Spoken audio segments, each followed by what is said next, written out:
নমস্কার বন্ধুরা, recruitment update YouTube চ্যানেলে সকলকে স্বাগত জানিয়ে আজকে 25/2/2021 আসন্ন বিধানসভা নির্বাচনে ভোট কর্মীদের ভাতা বৃদ্ধি নিয়ে দাবি নিয়ে একটি গুরুত্বপূর্ণ আপডেট রয়েছে। সেই আপডেটটা আমি শেয়ার করব। অর্থাৎ ভোট কর্মীদের যে একটা রেমুনারেশন দেওয়া হয় এই ভোট কার্য পরিচালনার জন্য পোলিং পার্সোনালদের, তো সেই রেমুনারেশনটা যাতে বাড়ানো হয় সেই দাবি উঠেছে এটি সংগঠনের তরফ থেকে। আসুন বিস্তারিত দেখে নেব। তার আগে বলি, যদি চ্যানেলটা এখন সাবস্ক্রাইব করে না থাকেন প্লিজ সাবস্ক্রাইব করে নেবেন নানা ধরনের লেটেস্ট আপডেট পাওয়ার জন্য, চাকরির খবর পাওয়ার জন্য, শিক্ষাসংগত খবর পাওয়ার জন্য।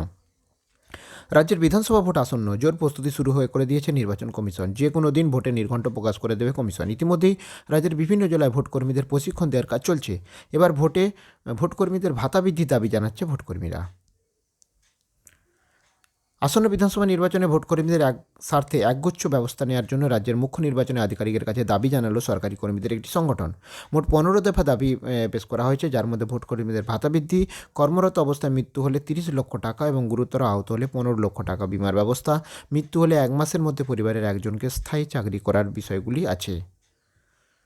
তাহলে দেখলেন, আসন্ন নির্বাচন কমিশনারকে কিন্তু নির্বাচন কমিশন দপ্তরে কিন্তু ডেপুটেশন দিয়েছে একটি সংগঠন এই ভোটকর্মীদের ভাতা বৃদ্ধির দাবি, এছাড়া অন্যান্য দাবি নিয়ে। তো যাই হোক, এই আপডেটটা আমি শেয়ার করলাম, এটা খুবই গুরুত্বপূর্ণ। তো ভিডিও ভালো লাগলে লাইক দেবেন, কমেন্ট দেবেন, আর যদি চ্যানেলটা এখন সাবস্ক্রাইব করে না থাকেন প্লিজ সাবস্ক্রাইব করে নেবেন। ধন্যবাদ, ফিরে আসছি পরের ভিডিও নিয়ে।